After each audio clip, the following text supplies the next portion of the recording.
ভয় দেখিয়ে পেশিশক্তি ও প্রশাসনকে ব্যবহার করে লুটেরা রাষ্ট্র কায়েম করতে দেবে না এনসিপি কথা বলেছেন দলটির আহ্বায়ক নাহিদ ইসলাম। বলেন, চাঁদাবাজ, দুর্নীতিবাজ ও দখলদারদের থেকে মুক্ত করতে মাঠে থাকবে তার দল। কোনো দল সংস্কার না চেয়ে শুধু ক্ষমতা চাইছে বলেও অভিযোগ তার। জুলাই পদযাত্রার ১৩তম দিনে পিরোজপুর ও ঝালকাঠিতে পথসভা করেছে জাতীয় নাগরিক পার্টি এনসিপি।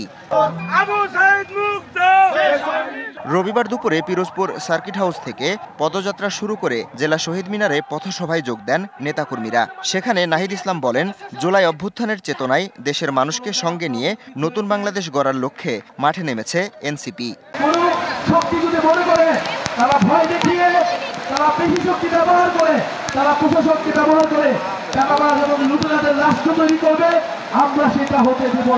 বিচার আর সংস্কার ছাড়া বাংলার জনগণ নির্বাচন মেনে নেবে না বলেও হুঁশিয়ারি দেন নাহিদ ইসলাম। সংস্কার লাগবে এবং আওয়ামী লীগের বিচার লাগবে এবং একটা নতুন সংবিধান লাগবে।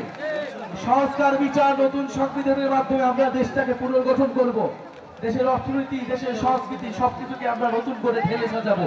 নেসারাবাদ দরবার শরীফ জিয়ারতের পর ঝালকাঠিতে পদযাত্রা শুরু করে এনসিপি।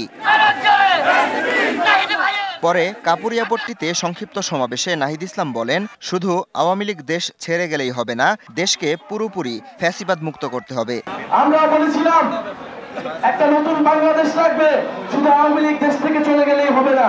আওয়ামী লীগের যে সিস্টেম, যে দুর্নীতি, যে চাঁদাবাজি, যে মাফিয়ার সিস্টেম, সেই সিস্টেমকে বদলাইতে হবে। কিন্তু আমরা দেখতেছি যে বাংলাদেশে সেই সিস্টেম এখনো বদলায় নাই।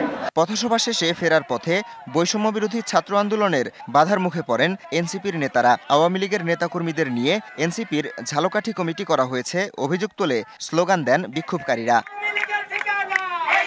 DBC news desk.